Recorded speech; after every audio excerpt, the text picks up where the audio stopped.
Assalamualaikum warahmatullahi wabarakatuh.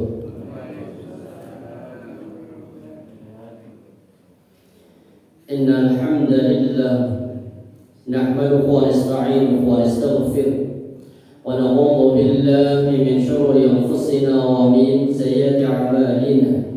May yahdihillahu fala mudilla lahu wa may yudlil fala hadiya lahu. أشهد أن لا إله إلا الله وحده لا شريك له وأشهد أن محمدا عبده ورسوله لا نبي ولا رسول بعده اللهم صل وسلم وبارك وكلم على نبينا محمد وعلى آله وأصحابه ومن تبعهم بإحسان إلى يوم الدين أما بعد قال الله تعالى في القرآن العزيز أعوذ بالله من الشيطان الرجيم يا أيها الذين آمنوا اتقوا الله حق تقاته ولا تموتن إلا وأنتم مسلمون وقال في آية أخرى يا أيها الذين آمنوا اتقوا الله ولتنظر نفس ما قدمت لغد واتقوا الله إن الله خبير بما تعملون وقال رسول الله صلى الله عليه وسلم في حديثه قد أفلح sungguh beruntung kata Rasulullah. Siapakah orang yang beruntung ya Rasul? Man hudiya ilal Islam, orang-orang yang Allah anugerahkan hidayah masuk ke dalam Islam. Bahkan Umar menambahkan ma u'diyal 'abdu ba'da al-islami ni'matan khairu min akhin salih. Tidak ada kenikmatan yang terbesar yang Allah anugerahkan kepada kita kecuali nikmat itu berupa nikmat hidayah. Dan kemudian setelah Allah berikan nikmat hidayah, nikmat terbesar yang kedua, Allah hadirkan orang-orang yang saleh di sekitarnya. Maka apa perintahnya Umar bin Khattab? Fa'idha wajada huddan min akhi falyastamsik. Kalau kalian sudah mendapati teman yang baik, kalian mendapati teman yang saleh, mendapati istri yang salihah, suami yang saleh, anak-anak yang salihah, lingkungan keluarga yang saleh, maka perintahnya Umar bin Khattab falyastamsik, maka pegang erat saudara itu. Kenapa? Kalau kata Imam Hasan Al-Basri baru mengatakan istaghfiru minal asdiqa'il mu'minina fid dunya. Perbanyaklah kalian mencari saudara mukmin di dunia. Kenapa?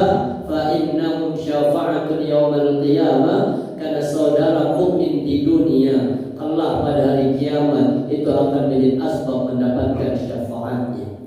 Alhamdulillah ikhwah wa fillah. Para jamaah sidang salat subuh yang insyaallah dirahmati Allah Subhanahu wa taala. Pada pagi hari ini Allah Subhanahu wa taala meringankan langkah kita semuanya untuk bisa sama-sama melaksanakan salat subuh secara berjamaah. Semoga kemudahan ini bagian dari bimbingan Allah Subhanahu wa taala. Karena Allah kalau mencintai seorang hamba ista'amala, maka hamba ini akan disibukkan dengan beramal. Para sahabat bertanya, "Qila kaifa yasta'udu ya Rasul?"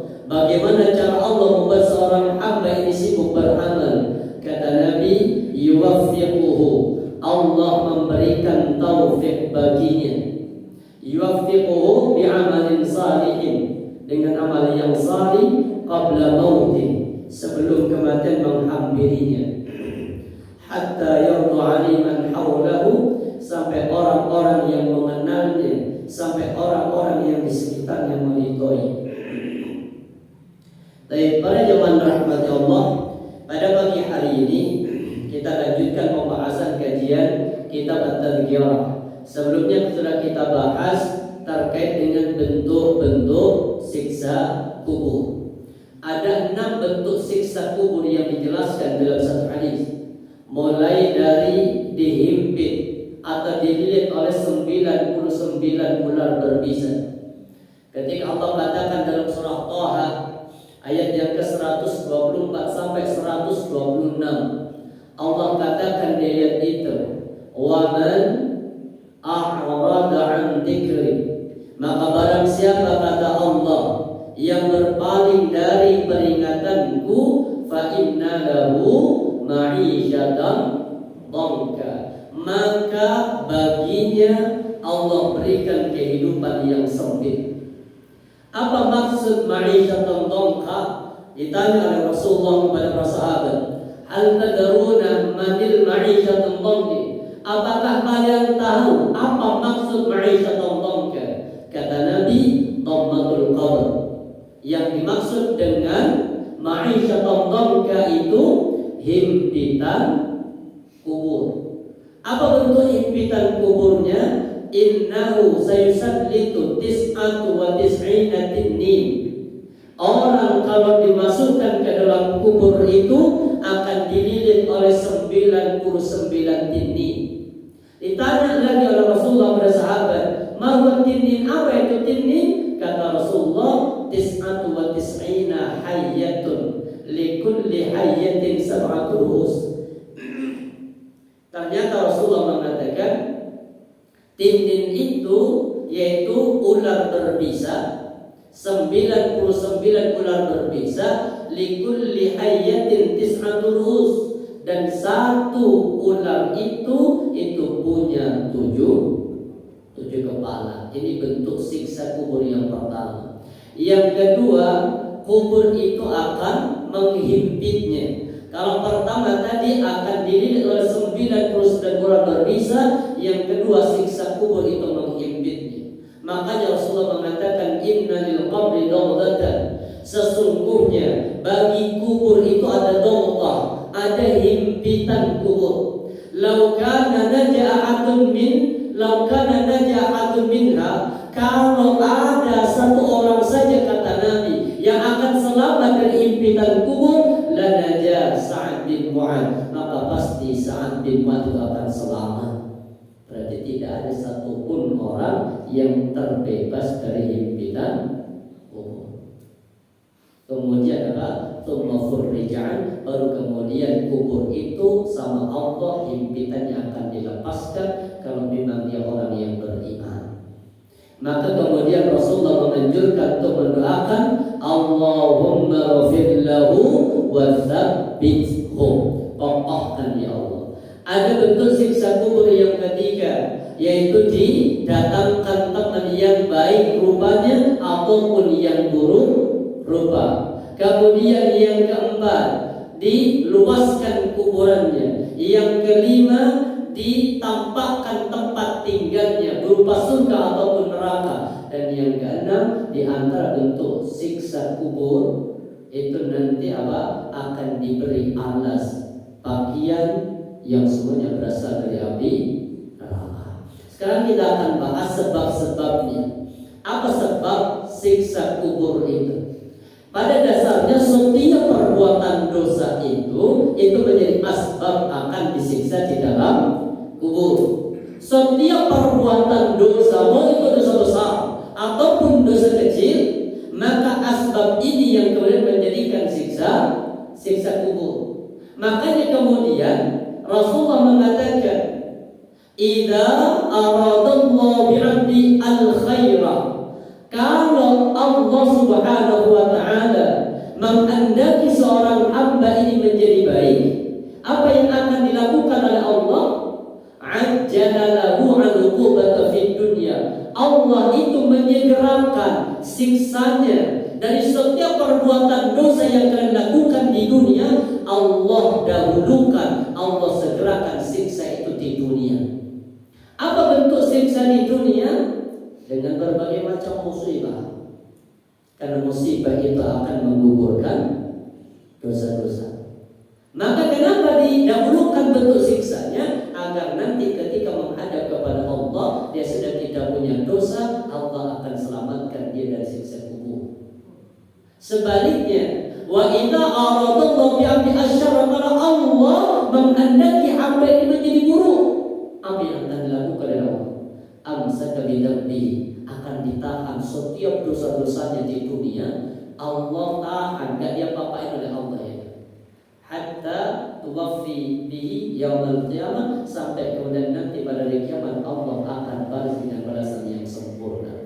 Ada 8 bentuk kalau dalam kitab ini, ada 8 asbab yang menjadikan orang akan disiksa di dalam kubur. Yang pertama karena asbab namimah, dan yang kedua karena tidak menutupi diri ketika buang hajat.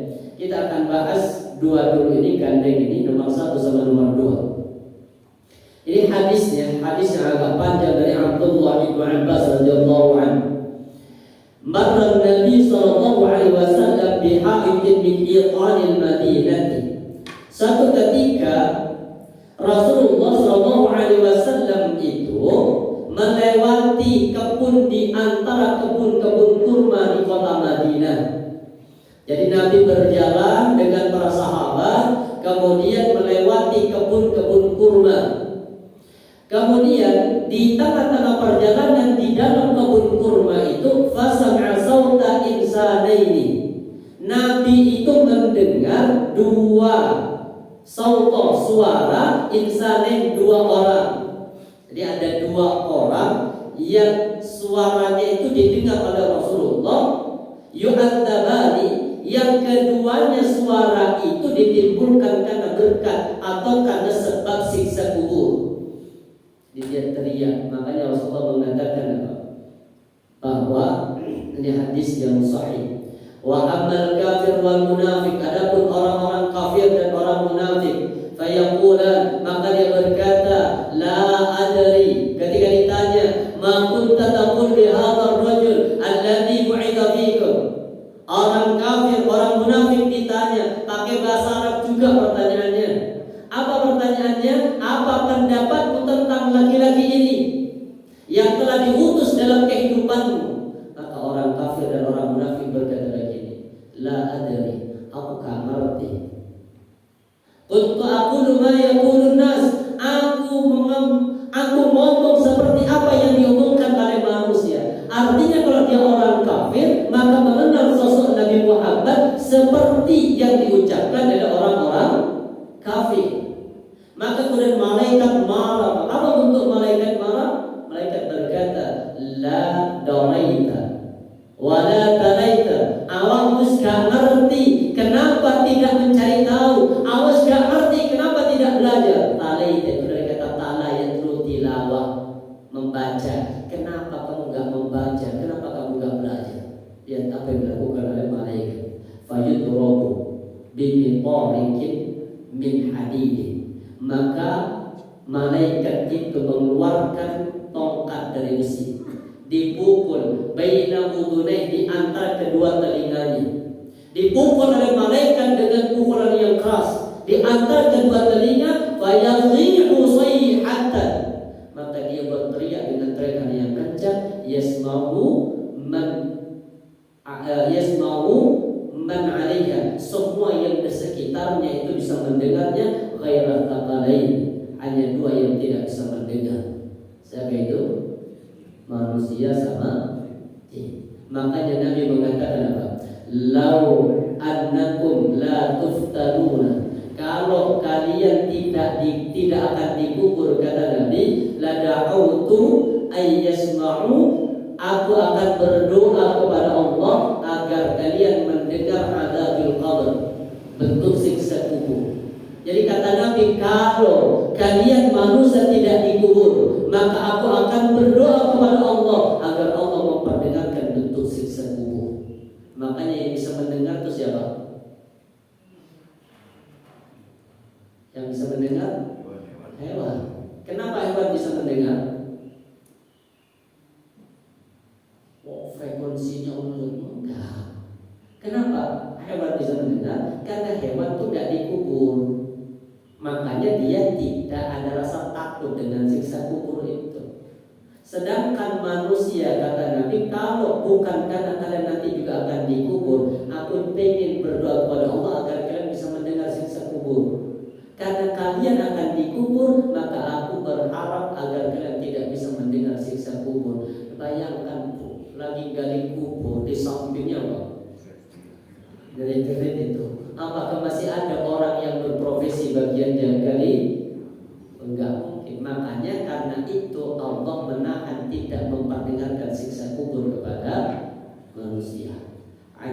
Sapi ini Nabi yang mendengar.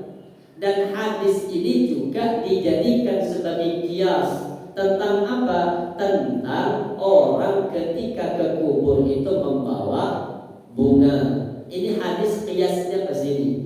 Baik, kemudian faqala Nabi sallallahu alaihi wasallam, maka Rasulullah SAW berkata, innahuma la yu'adzaban, sesungguhnya keduanya benar-benar sedang disiksa.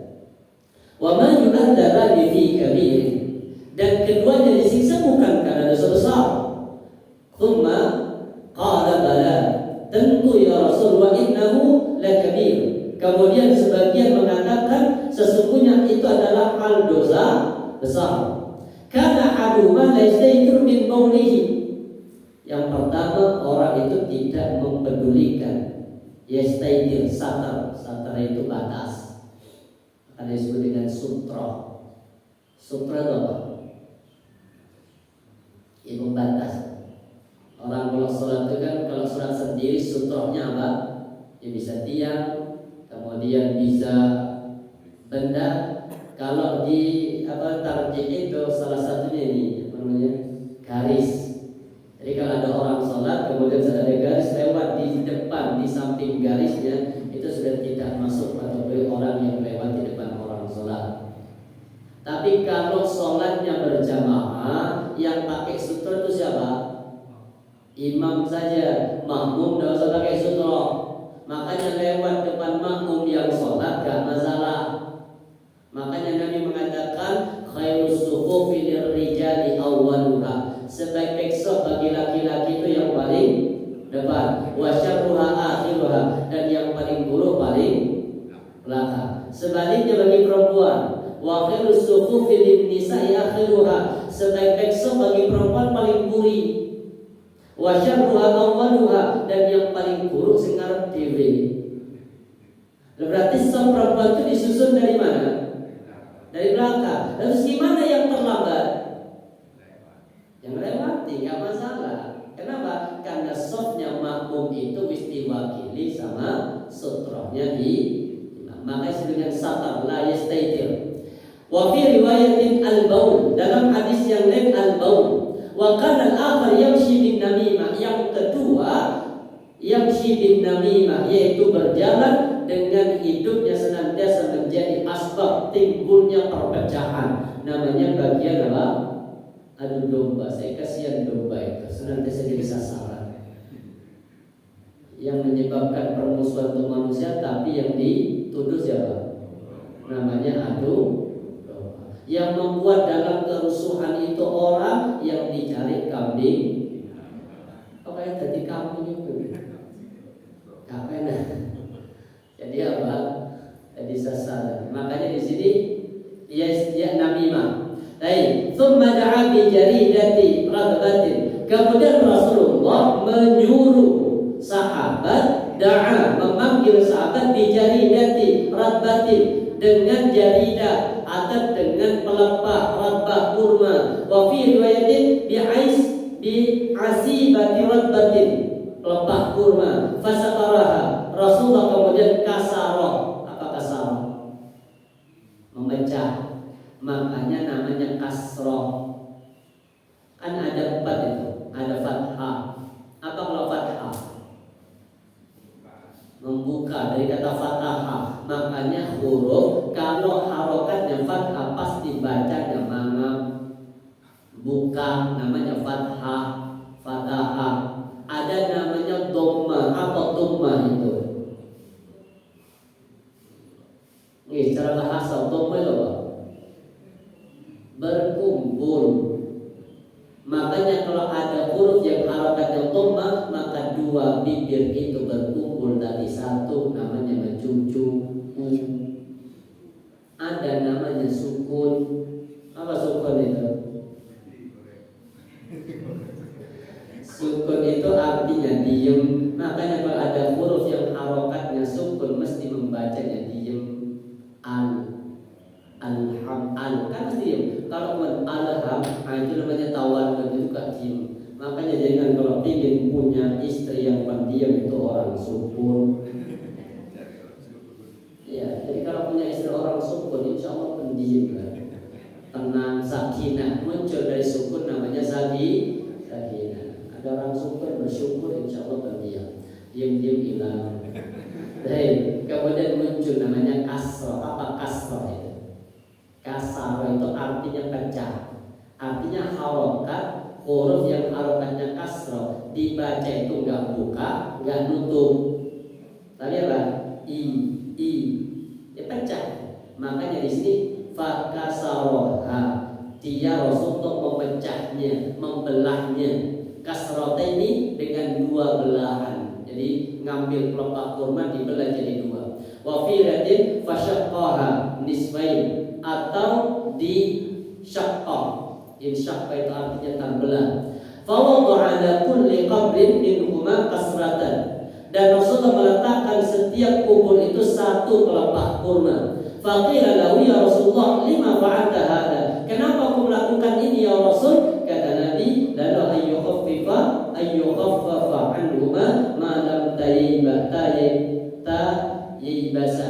Kata Rasulullah, semoga Allah Subhanahu wa taala meringankan siksa dua orang yang di dalam kubur selama pelepah ini belum kering.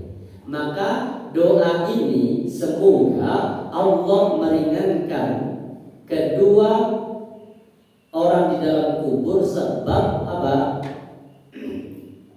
Benda ini yang masih basah. Makanya kemudian ditafsirkan setiap benda yang basah yang berada di atas kubur itu berzikir, dan zikir itu yang menjadi asbab meringankan siksa di dalam kubur. Makanya kalau dengan bawa bunga sama bawa air itu kan apa? Basah, disiram, berarti orang yang di dalam kubur itu sedang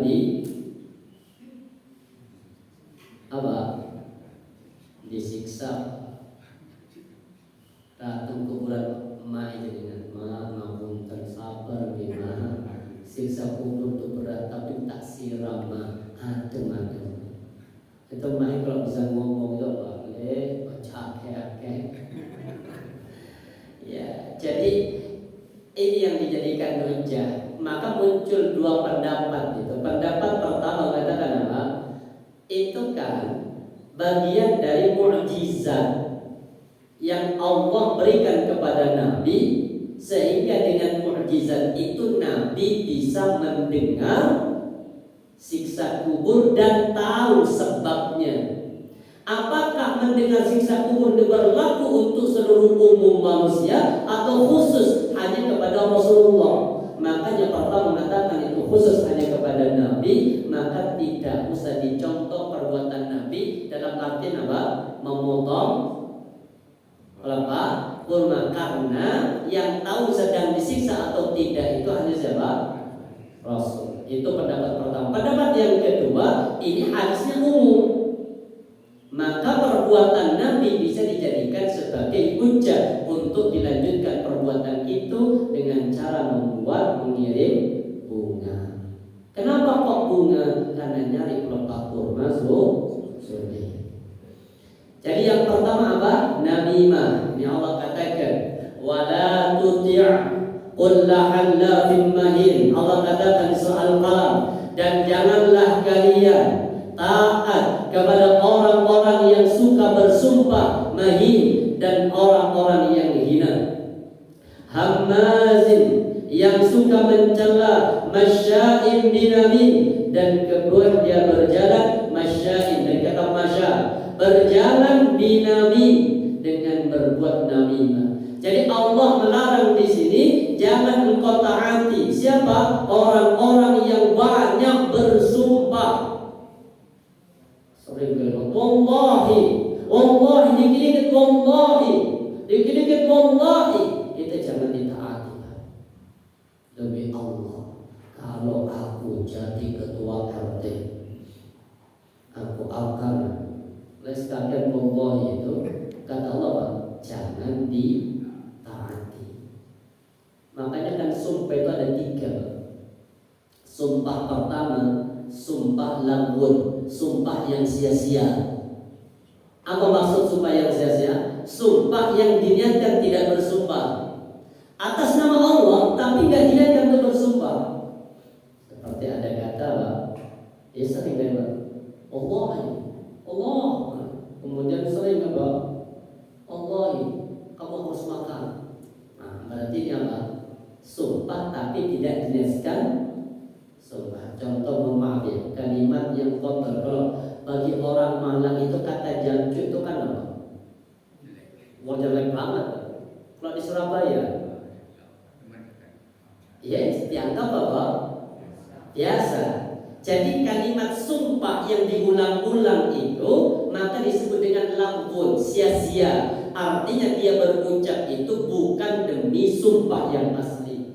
Ada yang kedua namanya sumpah lafzun al-ghamus.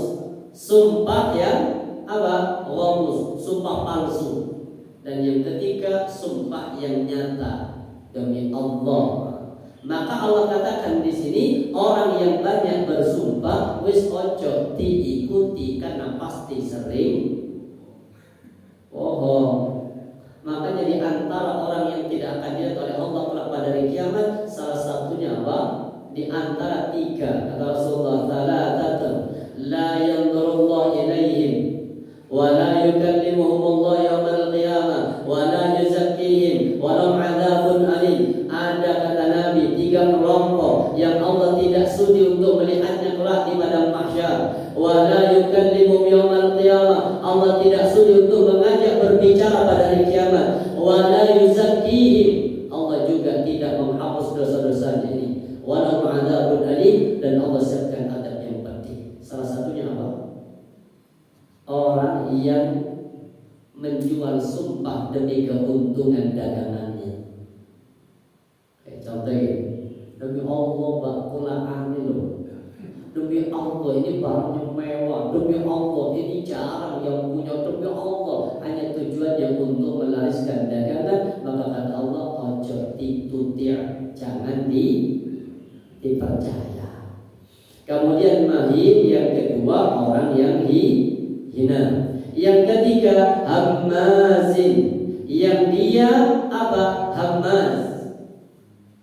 Humazah apa? Wailul likulli humazatil lumazah. Apa humazah itu? Mengumpat dengan apa?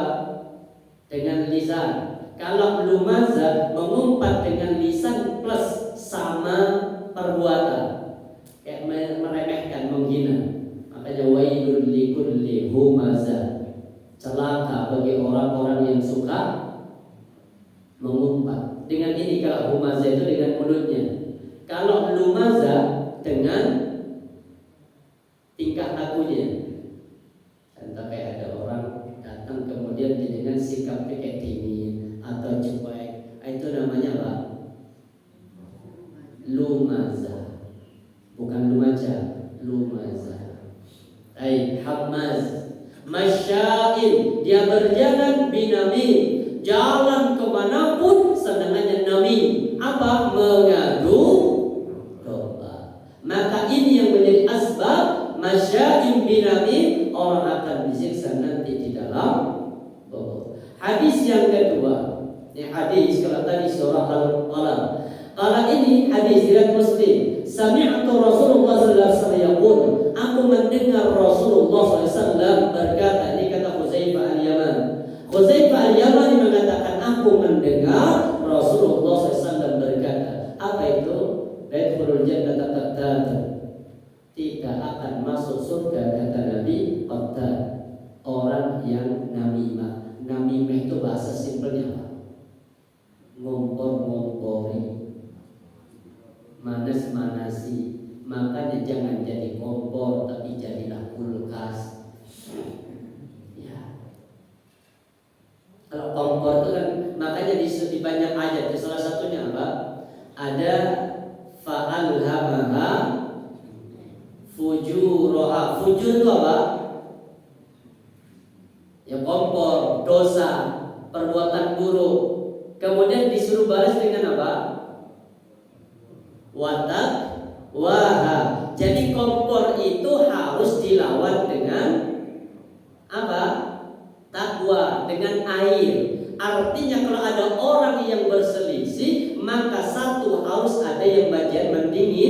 mendinginkan. Makanya kemudian Allah ini hadis lain. Allah Subhanahu wa taala itu menciptakan yang pertama besi. Kemudian apa? Ditanya, ada enggak yang lebih hebat dari besi? Maka Allah mengatakan api. Ditanya lagi, ada enggak yang lebih hebat daripada api? Air. Ada enggak yang lebih hebat daripada air? Apa yang lebih hebat dari air? Angin. Ada enggak yang lebih hebat daripada angin? Nah, disahih. Saya bahas kemarin di di briefing gitu. Jadi Allah katakan yadkhulul jannata qattar. Makanya di surah yang lain Allah katakan apa? Idfa' billati ahsan. Balaslah setiap keburukan yang ditimpakan oleh orang kepada kita dengan apa? Billati ahsan, dengan yang lebih baik. Kemudian fa idzal ladzi bainaka wa bainahu adawah. Kalau antara dia denganmu itu ada permusuhan, ada perselisihan, maka balasan kebaikanmu apa? Karena waliyul hamim, Allah akan jadikan dia menjadi orang yang terbaik. Ini yang pertama, namimah. Yang kedua, sebab orang disiksa dalam kubur karena tidak menjaga diri dari air kencingnya. Ini hadisnya banyak, salah satunya Wan Abi Hurairah radhiyallahu anhu, yang hadis dari Abu Hurairah radhiyallahu anhu, qala, beliau berkata, qala Rasulullah sallallahu Rasulullah sallallahu bersabda, istanzihu, kata Nabi, istanzihu. Apa istanzih itu? Jauhilah apa? Minal baul, dari air kencing. Fa inna ammat adabil qabri minhu, karena keumuman siksa kubur itu paling umum siksa kubur ini. Kalau namimah tadi bisa jadi banyak orang yang mampu untuk tidak namimah. Tapi kalau kencing gak mungkin orang mampu menahan kencing. Semua orang pasti buang kencing. Ada yang pada kecil di ban motornya ada, ya kan? Ada di ban truknya ada yang di pinggir tol ada. Tadi malam ini di Griffith pula di jembatan di Sulfat itu bawah itu, gojek berdiri buang kencing. Ya nggak apa-apa namanya ini lah, kebelet. Cuma jangan kemudian lupa kalau apa? Kalau kita itu air kencing itu najis. Makanya kemudian Rasulullah mengatakan fa inna amma. Berarti apa amma itu? Umum. Kebanyakan siksa kubur itu karena apa?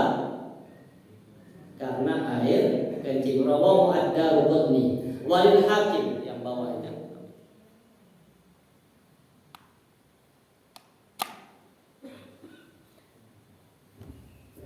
Kalau pendapat Imam Al-Hakim, aktar adabil qabri minal baul, kebanyakan siksa kubur itu disebabkan karena apa? Baul. Jadi contohnya ini ya. An Abdurrahman bin Hasanah radhiyallahu anhu qala kharaja alaina Rasulullah sallallahu alaihi wasallam. Satu ketika Rasulullah sallallahu itu keluar dari kami. Wa fi yadihi ad-daraqah, yang di tangan Rasulullah itu apa? Ada ad-daraqah, ada perisai. Fa wada'a, Rasulullah kemudian meletakkannya. Tsumma jalasa, kemudian Nabi duduk. Fabala ilaiha, dan Rasulullah kemudian buang air kecil, dan kemudian daraqah itu sebagai taling. Karena kalau dulu itu kan belum ada kamar mandi. Jadi kamar mandi dalam setiap rumah belum ada. Adanya kamar mandi umum, terpisah laki sama perempuan. Kemudian kalau laki itu nggak ada penutup, kalau perempuan itu tertutup rapi. Kenapa laki tidak ada penutup? Biar kalau ada orang yang sedang buang air kecil atau ada orang sedang mandi, itu terlihat apanya kalau di dalamnya ada orang. Tapi kalau perempuan tertutup. Kemudian Rasulullah buang air kecil dan Nabi menjauh dari orang, kemudian mencari mencari satar, mencari perisai untuk melindungi agar tidak terlihat oleh orang. Qala ba'duhum, kemudian sebagian berkata begini, unduru ilaihi yaqulu kama taqulul mar'ah. Itu telur. Jadi ada orang berkata begini, coba lihat, Rasulullah itu buang air kecil seperti buang air kecilnya mama perempuan. Kenapa? Ada duduk. Jadi kan yang dianggap kencing dengan duduk itu apa? Perempuan. Kalau laki itu dengan berdiri. Fasami'ahun Nabi SAW, maka Rasulullah berkata, waihaka, celaka engkau, ama alimta, bukankah engkau mengetahui ma asaba sahiba Bani Israel, apa yang menimpa kepada Bani Israel, kanu idza asabu qaraduhu bil maqarid. Ini yaitu mereka ketika terkena percikan air kencing, mereka mengguntingnya dengan gunting. Jadi baju yang terkena air kencing itu digunting. Itu kalau Bani Israel. Kemudian fanahum an dzalika fa'atiba fi qabrihi, maka Rasulullah kemudian lalu mereka dilarang darinya, mereka pun diadab di dalam kuburnya. Artinya dilarang untuk dipotong, maka setelah itu enggak dipotong sisa air kencingnya yang mengenai pakaiannya, maka sebab itu kemudian mereka disiksa. Berarti Rasulullah itu kalau buang air kencing itu dengan apa? Tuh, makanya kadang di masjid masih disahkan fasilitas itu. Yang jadi masalah itu kalau berdiri pakai pantulan dari air kencing itu yang kemudian kembali, itu menjadi asbab kebanyakan orang disiksa di dalam kubur. Bukan masalah kencingnya, karena ketika kita buang air kecil, otomatis cipratan itu mengenai, itu disebut dengan satar. Jadi tidak ada pembatas antara air kencingnya dengan pakaian yang melekatkan. Kalau berdiri kan nggak mungkin celananya dibuka, kan umum biasanya. Kalau sini tidak ada ya. Lebih enak apa? Duduk memang lebih aman.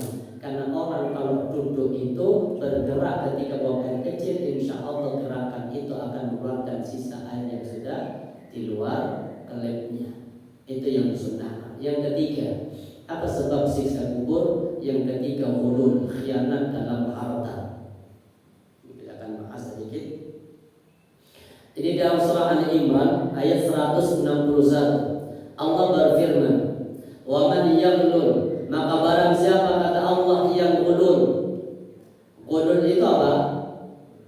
Mengambil harta rampasan perang atau membagi harta rampasan dengan cara tidak adil, itu hulul. Makanya Allah katakan, wa man yaghlul, maka barang siapa yang hulul, ya'ti bima ghalla yaumal qiyamah, maka dia akan datang dengan membawa harta hululnya pada hari kiamat. Cuma sekarang hulul itu bermakna apa? Khianat, atau bahasa simpelnya sekarang hulul itu korupsi. Itu hulul, kan mengambil harta dengan cara yang batil. Dia punya hak, punya apa? Digaji karena memang pekerjaannya itu. Kemudian ada yang bukan haknya tapi diambil. Itu hulul. Ini kita lihat keterangan hadisnya di riwayat Imam Muslim. Dari ayat ini, Ali Imran 161, orang yang hulul itu nanti di padang mahsyar akan datang dengan harta apanya? Harta yang diambil dengan harta hululnya. Ini keterangan hadisnya. An Abi Humaid As-Sa'idi radhiyallahu anhu qala, istamala an-nabi sallallahu alaihi wasallam rajulan min Bani Asad. Satu ketika Rasulullah menyuruh seorang laki-laki mempekerjakan, istamala, mempekerjakan seorang laki-laki dari Bani Asdin, dari Bani Asad. Yuqalu lahu Ibnul Lutbiyah. Nabi itu menunjuk seorang sahabat dari Bani Asad namanya Ibnul Lutbiyah. Apa? Ala shadaqatin, atas zakat. Jadi simpelnya, Nabi itu mengangkat seorang sahabat namanya apa? Ibnu Lutbiyah dari Bani Asad untuk menarik zakat dari Bani Sulaim. Ada Bani Sulaim. Jadi kalau bahasa sekarang ya Pak, amil. Kan ada zakat itu mesti ada apanya? Ada yayasannya kan, ada lembaganya. Kalau di Muhammadiyah itu namanya Lazismu, lembaga amil zakat apa? Muhammadiyah. Kemudian kalau di NU namanya Lazisnu. Terus apa lagi? Ada yang tidak terikat. Ada namanya IDSF. Ada namanya Nurul Hayat. Itu kan bagian dari apa? Lembaga. Makanya yang disebut dengan lembaga amil zakat itu sebagai ulama, terutama kalau kiai-kiai itu kehati-hatian, terutama orang NU itu kehati-hatian bahwa zakat itu sah jika diberikan kepada lembaga yang mengelola dan lembaga itu memang ditunjuk oleh negara. Jadi ada SK-nya. Berarti orang yang kerja di situ namanya amil. Sedangkan kalau masjid bikin pengumpulan zakat, yang kerja di situ itu tidak masuk kategori amil. Kenapa? Karena tidak mewakili dari negara. Kalau itu hanya mempermudah saja dikumpulkan, maka lebih baik amil, gak usah dihukum. Masalahnya amilnya seluruh pengurus masjid. Berarti kan kasihkan aja kepada amil semua. Gak usah dikasihkan kepada fakir dan miskin. Kasihkan pada siapa? Amil. Nah, amil itu. Ini kisah amil itu. Berarti apa? Nabi menunjuk digaji. Yang menggaji itu siapa? Negara. Negara menggaji lewat apa? Lewat Baitul Mal. Makanya amil itu yang bekerja di sebuah lembaga apapun, kalau memang tugasnya untuk menarik zakat, maka dia haram hukumnya menerima tambahan. Ada orang datang ke rumah jenengan mengambil zakat, karena jenengan kasih ini mas buat ganti bensin jenengan, itu tidak boleh. Itu ulur. Terima. Terus nanti gimana 100.000 ya? Terima, habis diterima diapain? Kasihkan kepada lembaganya. Ini ada yang memberi tambahan 100.000, selesai, jangan diambil sendiri. Ini kisahnya. Falamma qadima, maka tatkala dia sudah datang, qala hadza lakum, sudah datang ke Bani Sulaim, sudah narik zakat selesai, kemudian lapor pada Nabi kalau pekerjaan ini sudah selesai. Kemudian orang ini sambil membawa 2 bungkus, 2 kresek itu 2 plastik. Kemudian sahabat namanya Ibnu Nudair berkata, hadza lakum ya Rasul, ini yang 1 plastik untukmu ya Rasul. Kemudian wa hadza uhdiyati, yang 1 diberikan kepadaku, dihadiahkan kepadaku.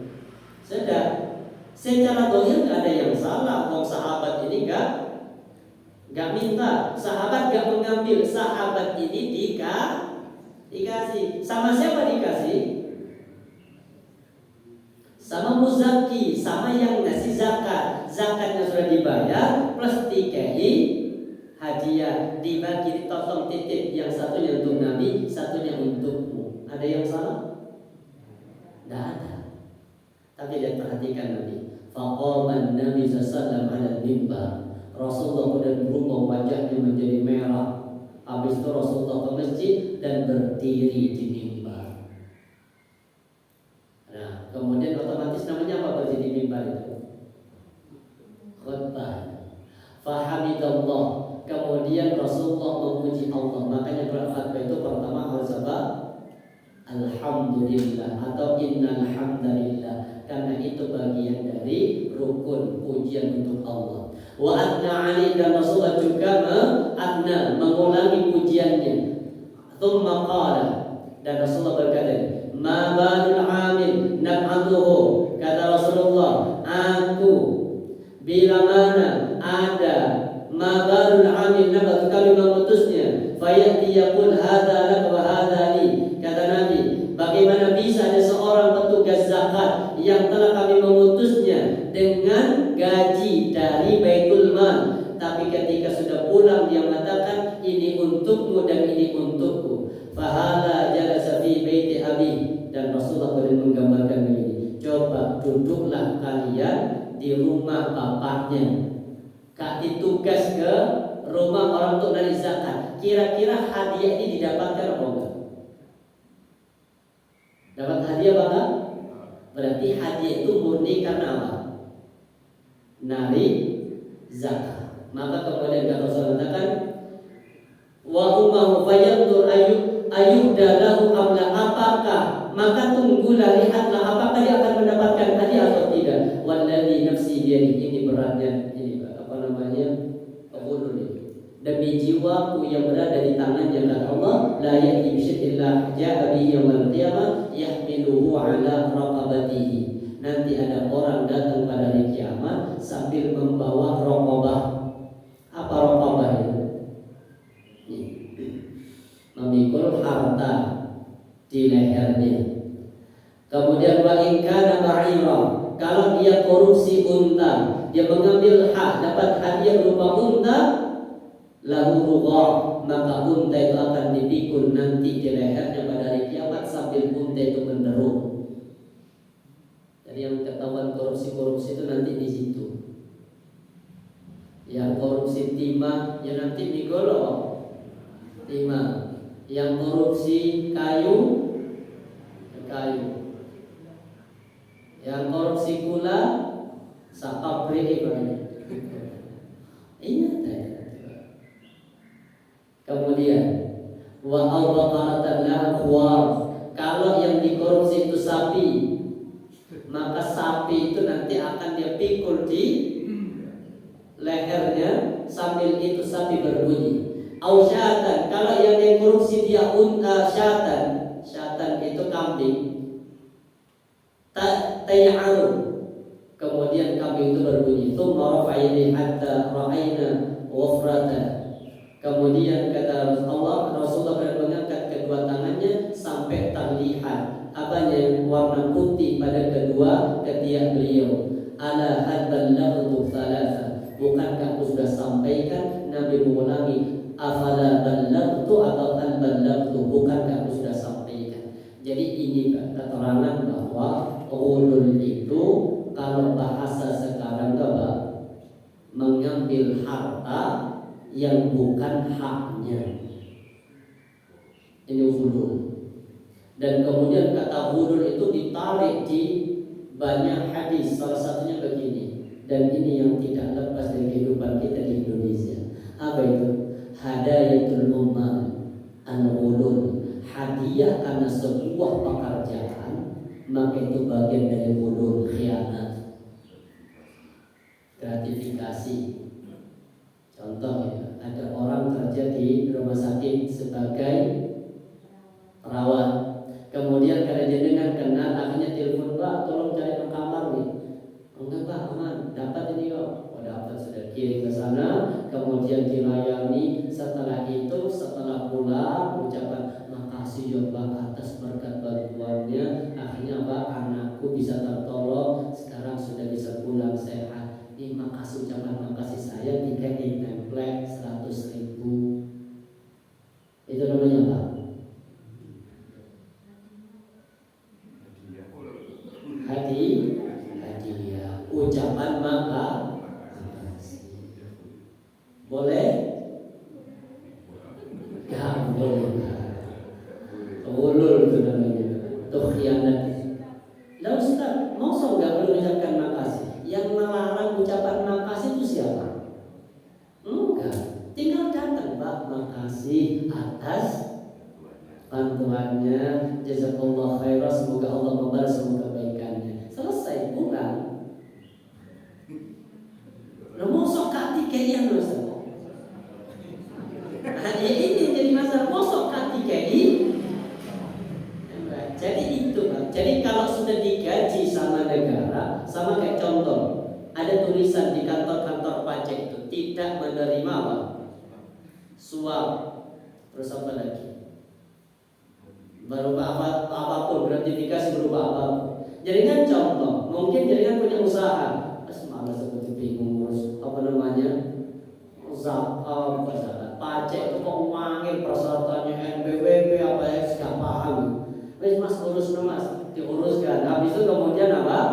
Sudah habis itu nih, makasih mas, akhirnya selesai urusan pajaknya aman sudah, usaha sudah berjalan. Nah ini makasih untuk anda, 1 juta. Boleh apa enggak? Nggak boleh. Itu namanya apa? Gratifikasi. Ya. Terus yang ngasih sama yang dikasih sama. Guru TK sama, dikasih sepatu, gratifikasi. Dan waktu kita lanjut, ini masih bahaya tentang hulul. Nanti kita akan lanjutkan tentang makna hulul. Subhanallah bihamdika asyhadu an la ilaha illa anta astaghfiruka wa atubu ilaik. Assalamualaikum